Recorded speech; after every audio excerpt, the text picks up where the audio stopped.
Fala galera, bom dia, sextou! Vamos para mais um dia aí de análise do Bitcoin, do nosso mercado de criptomoedas.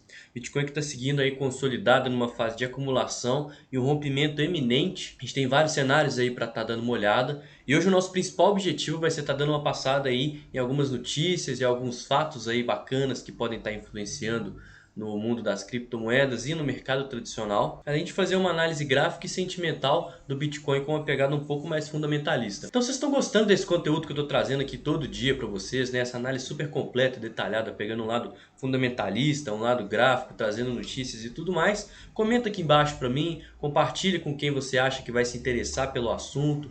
Se inscreve no canal, né? Deixa o like aí. E sempre que tiver alguma dúvida ou quiser que analise alguma altcoin ou até ativo do mercado tradicional, comenta aqui embaixo também e vamos estar trocando uma ideia. Demorou? E antes de mais nada, antes da gente começar o vídeo de fato, eu queria convidar vocês a participar do meu grupo, tá? O link também é aqui embaixo. Ele é numa plataforma que chama Slack, totalmente gratuito, e lá a gente consegue interagir. Lá eu mantenho vocês informados de tudo que acontece aí, de notícias do mercado de criptomoedas, e lá a gente tem a seção do mercado tradicional e bolsa de valores, tem tanto o lado fundamentalista quanto o lado da análise técnica. Então o link está aqui embaixo. Galera, a gente estava vendo aí no vídeo que eu soltei antes de ontem, na quarta-feira, sobre o prefeito de Miami falando aí que vai aceitar seu primeiro pagamento em Bitcoin, né? Que seu próximo pagamento seria em Bitcoin.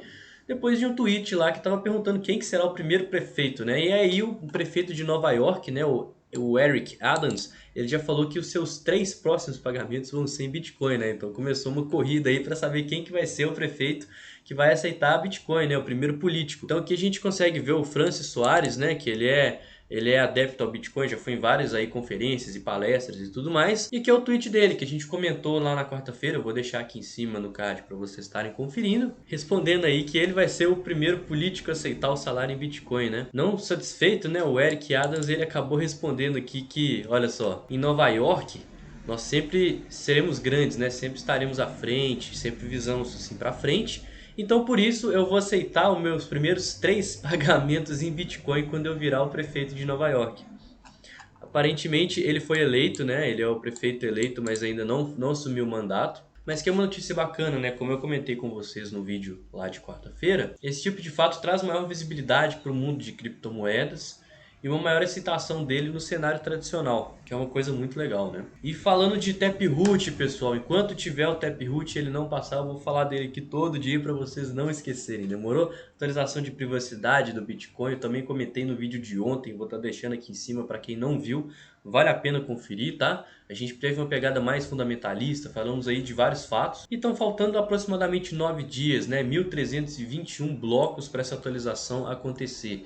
Ela está programada aí para acontecer por volta de domingo que vem, se eu não me engano, dia 14. E vamos ver qual efeito essa atualização vai surtir no preço do Bitcoin, né? Se vai ter alguma alta, se vai... O preço já teve essa precificação doida e vai ter uma queda, né? Que é o famoso sell the news. Mas a gente vai conversando, por isso que é muito importante vocês estarem entrando no meu grupo e conferindo, porque lá a gente fica postando esse tipo de coisa e debatem assuntos, não só esses que são tratados no vídeo, né? Caso tenha alguma novidade, a gente tem um canal de notícias e as próprias atualizações que eu faço aqui para vocês e análises, eu vou complementando elas ao longo do dia. Então o link está aqui embaixo, tá? Tô esperando vocês lá, galera. E o mercado segue ganancioso, né? A gente tem esse Fear and Greed Index, eu tô me programando para fazer um vídeo explicando tudo de forma mais detalhada para vocês, como que funciona esse indicador, como que ele é calculado, mas a gente sabe que enquanto o mercado ele segue ganancioso ou em extrema ganância, fundamentalmente falando, ele está esticado, né? As pessoas elas estão eufóricas. E o que move o mercado, pessoal, são 2 sentimentos, que é o medo e a euforia. O medo é um sentimento de queda, onde as pessoas elas aceitam o prejuízo e querem realizar, mesmo no prejuízo, para tentar pegar aquele dinheiro de volta.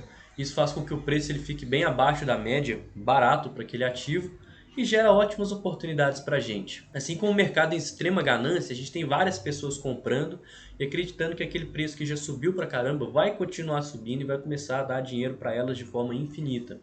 Galera, nada sobe para sempre e nem cai para sempre. Então por isso que eu gosto de estar analisando aí esse indicador de ganância e medo do mercado, né? Fear and Greed Index, porque a gente consegue ter um norte de forma fundamentalista para saber a tendência do mercado propriamente dita. E o nosso order book, galera, a gente segue vendo aqui que a força compradora está muito mais atuante do que a vendedora, né? A gente tem muito mais tokens alocados para compra do que para venda. Então o próximo é um nível fortíssimo de suporte, né? A região verde que eu tracei no vídeo de ontem, eu vou estar passando hoje de forma gráfica com vocês. Enquanto nossas próximas resistências só estão lá na região de 63, 64, principalmente 65 mil dólares, que é um número redondo, né? Psicológico, muito forte, antigo, topo histórico. Enquanto para compra a gente tem toda aquela zona verde, onde números redondos também vão servir de pontos de suporte, né? Então a gente tem dos 61 até os 60 mil como nosso suporte de imediato. Eu imagino que seja a zona mais importante a curto prazo. Caso a gente perca os 60 mil, a gente só vai ter a região dos 58 mil dólares, que é nosso fundo prévio no semanal. Face a toda a consolidação e acumulação que o Bitcoin está passando agora, né, nesses últimos dias, eu imagino que o rompimento tanto ascendente quanto descendente possa causar aí uma certa movimentação do preço com volume. Como eu comentei para vocês e venho comentado, o volume é a chave e o termômetro do gráfico para a gente saber o interesse nas negociações, pessoal. Então, um movimento com volume, ele vai dar para a gente a possível direção do mercado aí para as próximas semanas. Dando uma passada rápida dos nossos contratos futuros aqui do S&P 500, né? Eu sempre gosto de estar analisando para saber como que está o cenário do mercado tradicional global. E a gente vê que ele está extremamente eufórico, extremamente esticado, longe da região das médias, coisa que eu venho falando aqui nos últimos vídeos. E a gente tem toda aquela questão do Federal Reserve, né? E ele começando a mudar de lado, indo para um lado um pouquinho mais voltado para a economia, menos voltado para a inflação, né? Falando que vai comprar menos títulos e tudo mais. E isso pode causar um impacto de certa forma negativo, né? Porque vai ter um estímulo menor do governo na própria economia americana. Como a gente sabe, os mercados eles são interligados. A gente tem dois possíveis cenários aí, eu vou entrar de forma bem breve hoje, mas caso eles estiverem realmente acontecendo, eu faço um vídeo um pouquinho mais detalhado. Mas a gente pode ver tanto um cenário de medo, né, no mercado tradicional, no mercado de criptomoedas, uma vez que o governo americano ele vai estar colocando medo, ele vai estar tirando o estímulo dos investidores, então vai ter toda aquela euforia que a gente está vendo aqui, né, o gráfico esticado, subindo 5 semanas consecutivas, iniciando finalmente uma queda, ações de empresas caindo, investidores com medo no mundo inteiro. E como o mercado de criptomoedas é mais volátil, eles podem simplesmente pegar o dinheiro que eles estão também investindo no mercado de criptomoedas e realizar para proteger o capital face à volatilidade. Isso torna os mercados correlacionados de forma direta, tal como a gente já viu historicamente várias vezes. Inclusive eu posso fazer um vídeo aqui falando da correlação do mercado tradicional e do mercado de criptomoedas, né? Eu posso colocar os dois gráficos numa tela e mostrar para vocês os movimentos e como que interfere o mercado tradicional e o mercado de criptomoedas. Se vocês estiverem afim, comenta aqui embaixo para mim que eu faço, demorou? Como a gente também pode ver o que a gente estava comentando nas últimas semanas, né? Até antes de eu criar o canal aqui, que eu estava comentando lá no grupo com o pessoal que está lá, que o Bitcoin ele foi criado como forma de proteção de capital, né? Para fugir de inflação, fugir de crise. Então, como a gente viu uma possível crise aí energética, né? A Evergrande ameaçando dar calote, toda aquela coisa que estava acontecendo no cenário mundial. A gente literalmente conseguia ver o fluxo de capital saindo do mercado tradicional e indo para o mercado das criptomoedas, né? Então eles estavam em direções antagônicas. Então, em caso de eventual crise, a gente pode ver também o capital do mundo tradicional migrando para o mundo das criptomoedas. Isso é uma coisa excelente, porque a gente vai fazer o fundamento do Bitcoin realmente ser levado para frente. Mas não é papo para esse vídeo, hoje a gente vai entrar mais em gráfico e sentimento do mercado. Mas se vocês quiserem que eu faça um vídeo comentando sobre essa correlação, comenta aqui embaixo para mim que a gente vai estar fazendo material fera, demorou? Nossa dominância do Bitcoin segue em queda, pessoal. A gente está aqui na terceira semana de queda consecutiva. Isso também, como comentado aí ontem e antes de ontem também de forma mais detalhada, faça com que o capital saia do Bitcoin e migre para as altcoins. Então a gente literalmente vê várias altcoins aí atingindo topos históricos em momentos de bastante euforia, enquanto o Bitcoin ele não segue dando tantas oportunidades, estando consolidado. O eventual rompimento dessa consolidação do Bitcoin, com volume e tudo mais, pode fazer o capital das altcoins que já estão esticadas voltar de fato para o Bitcoin, seja o Bitcoin rompendo para cima, indo testar o topo histórico e talvez até rompendo o topo histórico, apresentando uma oportunidade de valorização muito maior do que as altcoins, ou seja, rompendo para baixo, uma vez que a gente sabe que o Bitcoin ele é uma moeda com muito mais capital de mercado e menos volátil que as próprias altcoins. Então uma eventual migração de capital das altcoins para o Bitcoin pode ser uma proteção mesmo em caso de queda, né? Porque o Bitcoin ele varia menos que as altcoins também. Então a gente pode ver a dominância subindo tanto com o Bitcoin em alta quanto o Bitcoin em queda. E tudo isso vai depender da forma com que a consolidação do Bitcoin vai tomar um rumo, seja para cima ou seja para baixo. E olhando aqui o Bitcoin, já de cara, pessoal, eu consigo ver, eu tenho um indicador aqui bem legal, né? Eu sou meio tapado, eu esqueço dessas coisas, mas o Inside Bar Alert, ele consegue mostrar pra gente as candles que elas estão em sidebars ou provavelmente podem fechar em sidebars uma vez que não romperam os limites. E sidebar é um padrão de consolidação bem legal que eu gosto de operar. E ontem a gente fechou em sidebars aqui, né, pessoal? A gente tinha essa candle aqui de quarta-feira, que ela criou esses limites extremos aqui. E essa candlezinha aqui de ontem, olha só, ela fechou dentro desses limites. Quando isso acontece, a gente tem um equilíbrio entre as forças compradoras e vendedoras, onde quem está atuando vendido vai colocar um stop acima dessa área e quem está atuando comprado vai colocar um stop abaixo dessa área aqui, dessa linha. Então isso torna esses limites aqui literalmente pontos de ancoragem. Então caso a gente rompa para cima, a gente pode ver o preço deslocando aí de certa forma, rompendo todo esse cenário consolidado, essa região aqui de resistência, até os 65 mil dólares, que é o nosso ponto-chave de curto prazo. Assim como caso a gente rompa para baixo, a gente pode vir a retestar o nosso maior suporte, né? Que é a região aqui dos 58 mil dólares, junto com a nossa linha de tendência que a gente vem comentando. Olhando nos gráficos menores e também dando uma limpada aqui para ficar mais fácil, pessoal, cenário típico de consolidação, né? Quando as médias elas não vêm servindo de suporte nem de resistência, né? Porque aqui atrás a gente tinha uma tendência muito nítida de alta. Olha só, a região das médias, essa azul aqui é a EMA 12 e a de baixo é a EMA 26. Elas serviam sempre de suporte para o preço, observa, o preço sempre batia nelas e voltava. Isso reforça uma tendência de alta. Como a gente está passando pelas médias e as médias não estão servindo de muita coisa, né? Significa que a gente está sem uma tendência propriamente dita. E de fato, o preço está literalmente andando de lado aqui desde o dia 22 de outubro, né? Desde toda essa região aqui a gente vê que o preço está andando de lado sim. Até no olho aqui a gente pode traçar aqui uma possível linha de tendência, né? Ontem a gente, com a correção, a gente teve o nosso terceiro toque, algo mais ou menos assim. Eu não vou colocar tanta credibilidade nessa sombra porque foi um momento de volatilidade do mercado. E caso a gente venha romper essa linha de tendência aqui, eu imagino que aquela zona verde, peraí que eu vou ativar ela aqui. Essa zona verde de suporte, ela possa ser facilmente perdida uma vez que a gente vai ter uma linha de tendência rompida, né? Pode entrar volume, possivelmente a gente vai romper o inside bars e isso vai alavancar o preço aqui para a região dos 58 mil dólares, que é nosso suporte de imediato. Caso isso aconteça, pessoal, e a gente de fato consiga romper os 58 mil dólares, a gente vai ficar de olho na correção do semanal.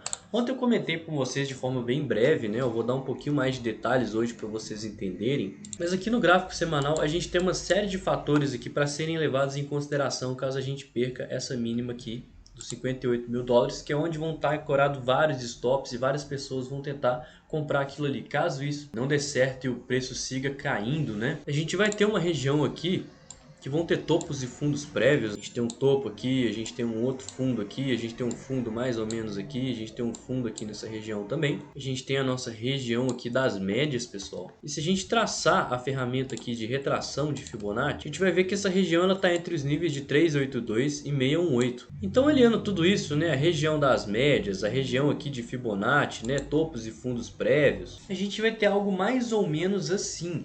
E essa zona aqui, eu acho que ela vai ser muito importante para segurar o preço, porque vão ter uma série de setups convergindo para essa zona, né? A gente tem pontos de suporte, a gente tem médias móveis, a gente tem os níveis aí de retração de Fibonacci que são de grande interesse do mercado. E ainda assim uma zona bem interessante para o preço, ele fazer uma correção saudável e seguir aí na tendência. Seria mais que suficiente para quem estiver de fora começar a acumular e de fato criar base de preço em gráficos maiores para a gente estar aí rompendo o nosso topo histórico de uma forma bem saudável, tá, pessoal? E para não ficar muito massivo, para não se estender muito o vídeo, vamos dar uma passada aqui no sentimento de mercado rapidinho, porque tem umas coisas interessantes que eu estava dando uma olhada e quero passar para vocês. Ontem a gente teve uma queda até considerável no nosso long short ratio, né, que estava nos valores de 3.6 quase, chegamos aí. Agora a gente está a 3,26. Nosso open interest faz todo o cenário consolidado, ele está dando uma queda aqui, né? Então eu imagino que as pessoas elas estão aguardando uma definição do mercado para começar aumentar os contratos, né, para estarem entrando de fato seguindo alguma tendência, mas ainda assim a gente vê leves movimentos tendendo para a queda, tá, pessoal?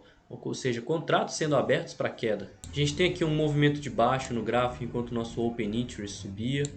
A gente tem aquele possível cenário que a gente tinha um fundo arredondado aqui e um topo arredondado aqui, ou seja, uma divergência. À medida que o preço subia, as pessoas elas tinham menos interesse em abrir contratos, e à medida que o preço caía, as pessoas tinham mais interesse em abrir contratos. E um número majoritário de liquidações para baixo, tá, galera? Se vocês forem olhar aqui, tirando esse pico, a gente teve muito mais liquidações aqui para baixo, ou seja, um volume muito maior de pessoas que estão operando comprado em cenários de queda. A gente tem uma coisa muito legal aqui no nosso CVD, né? CVD é o Cumulative Volume Delta, que é a quantidade de pessoas somadas aí que estão entrando ou saindo ao mercado, né?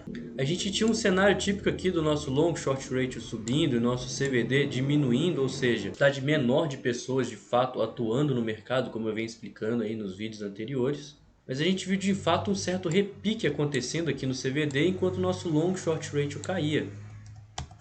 Isso significa que estão entrando pessoas vendidas no mercado, né? Elas estão shortando. E essa possível queda aqui do CVD, galera, pode ser que tenham mais pessoas vendidas e não necessariamente que as pessoas compradas estão fechando posição. Então isso pode ser aquela primeira centelha que pode mudar o sentimento do mercado e fazer as pessoas começarem a acreditar numa baixa. Isso vai fazer o mercado começar a ficar muito líquido para cima, né? E pode fazer com que as instituições tenham um maior interesse no rompimento ascendente. Mas à medida que isso for acontecendo, eu vou postando atualizações lá no grupo e, como sempre, postando atualizações diárias aqui. Pessoal, considerações finais aqui. O nosso cenário chave é o Inside Bars no gráfico diário, que a gente vai operar dentro dos limites dessa candle aqui de quarta-feira.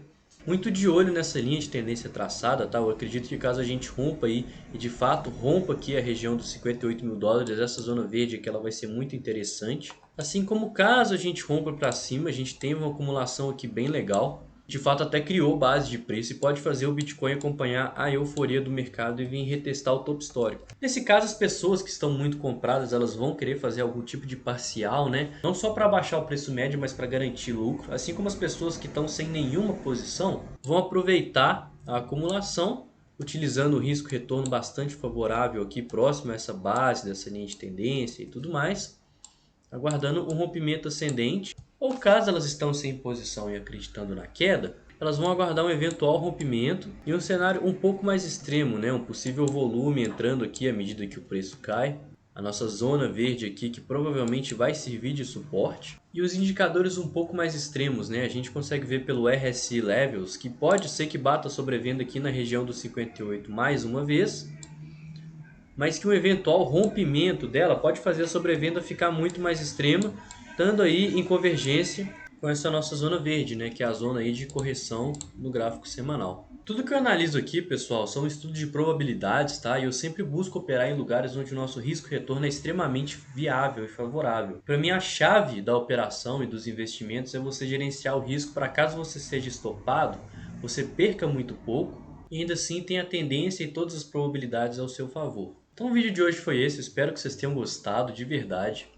Lembrando de se inscrever, deixar o like, deixar um comentário aqui embaixo, me fala o que vocês acharam, o que vocês estão achando desses vídeos que eu estou postando aqui de forma diária. Se vocês tiverem alguma dúvida, algum pedido de qualquer ativo, seja do mercado tradicional, seja do mercado cripto, manda aqui embaixo. E mais uma vez convidando vocês todos a participarem lá do meu grupo de investimentos, o link está aqui embaixo, ele é totalmente gratuito. E lá vocês conseguem ter um contato direto comigo, a gente consegue tirar dúvidas, trocar uma ideia. E também postamos informações e novidades do mundo cripto, sempre que elas estiverem acontecendo. Demorou? Ótima sexta-feira, um ótimo final de semana e bons investimentos. Tamo junto, galera!